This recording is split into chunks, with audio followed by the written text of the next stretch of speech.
Ça fait un mois que je teste en avant-première le tout nouveau Canon EOS R8. Je suis parti à Flaine avec les équipes de Ford pour m'essayer à la photo filée sur les Ford Mustang Mach-E qui driftaient sur la glace. Et pour ça, j'avais avec moi le tout nouvel appareil photo plein format 24 millions de pixels de Canon qui filme en 4K jusqu'à 60 images par seconde et qui est le tout nouvel appareil hybride le plus léger de la gamme EOS R plein format.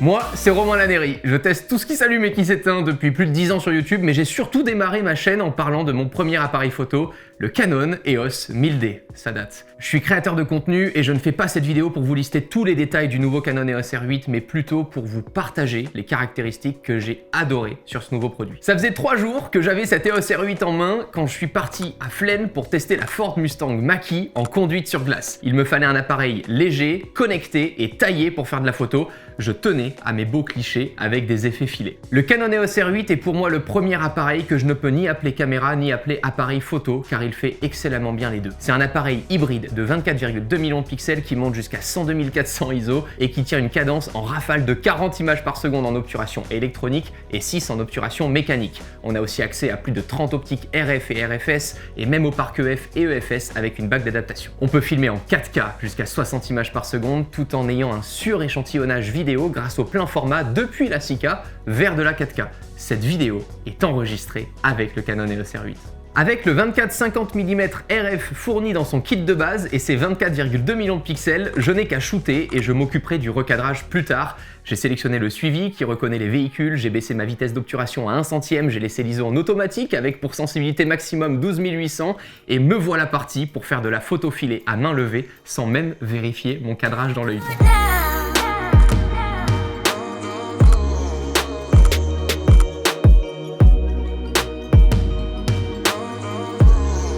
Peu importe les photos ou les vidéos qu'on veut capturer, le plus important, et pour moi, et je pense que vous êtes tous d'accord, après le son évidemment, c'est l'autofocus, la mise au point. Canon excelle dans ce domaine avec son autofocus Dual Pixel 2 issu de l'EOS R3 et qui se base sur la technologie Deep Learning pour reconnaître et suivre en temps réel des chevaux, des avions, des trains, des voitures, des yeux, des humains. C'était vraiment un jeu d'enfant de suivre en temps réel les Ford Mustang Mach-E qui driftaient sur la glace autour de nous. Dans ces conditions, moins 10 degrés, des gants, du vent, tout ce que tu veux, c'est des belles photos et une mise au point réussie. Avec l'écran orientable dans tous les sens, je n'avais qu'à me baisser légèrement près de la neige, maintenir à mi-course mon bouton de déclenchement et suivre la voiture qui passe.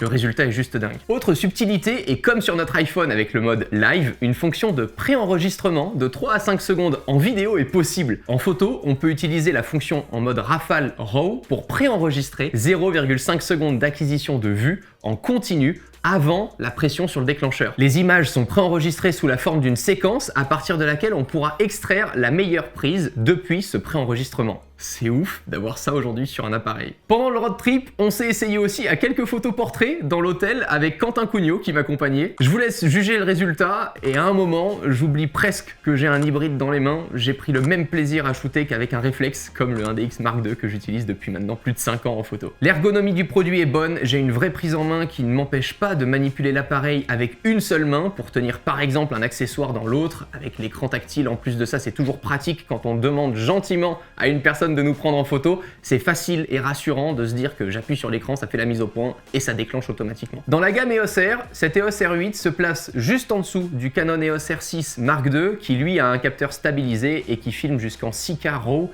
contrairement au R8 qui s'arrête au 4K.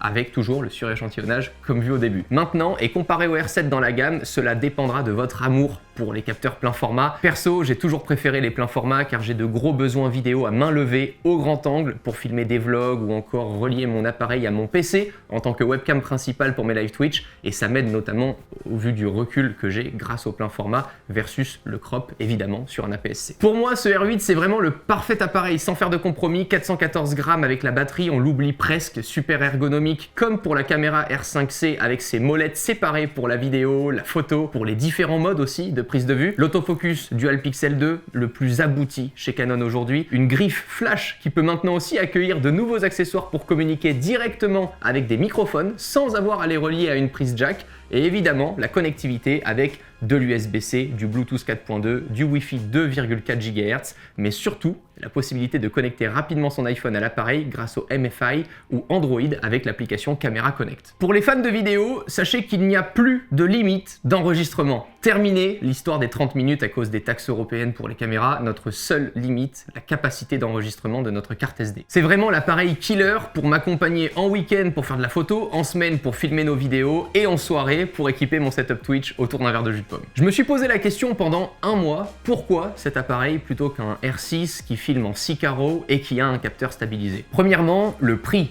Il faut compter 1799 € pour le boîtier nu de ce nouveau R8 contre 2699 € pour le R6. Le R6 pèse aussi 200 grammes de plus, c'est pas rien, et sur de longues journées, un appareil plus léger nous permettra de prendre plus de plaisir en prise d'image. Pour avoir utilisé l'extrême avec le 1DX Mark II pendant 5 ans, je peux vous le dire, plus vous êtes léger et plus vous reviendrez avec du contenu. Mais à l'inverse, pourquoi ne pas choisir un EOS R? Bah tout simplement parce que je ne peux pas aujourd'hui vivre sans la technologie Dual Pixel 2 de Canon pour l'autofocus. C'est vraiment beaucoup trop fou pour ne pas faire partie des premiers critères de sélection quand on veut se procurer un appareil chez Canon. Si vous faites du contenu à la verticale, des live Twitch, des photos de famille le week-end et que vous souhaitez profiter de la large gamme d'objectifs, pour 1799 €, je peux m'avancer en vous disant que c'est un boîtier avec lequel vous pourrez vous éclater pendant au moins les 5 prochaines années. Certains croient que la photographie et la vidéo numérique ont atteint leur apogée avec l'avènement des smartphones. Pour moi, un smartphone n'est qu'un fabuleux accessoire. Indispensable, certes, mais accessoire. Tandis qu'un appareil photo hybride comme le R8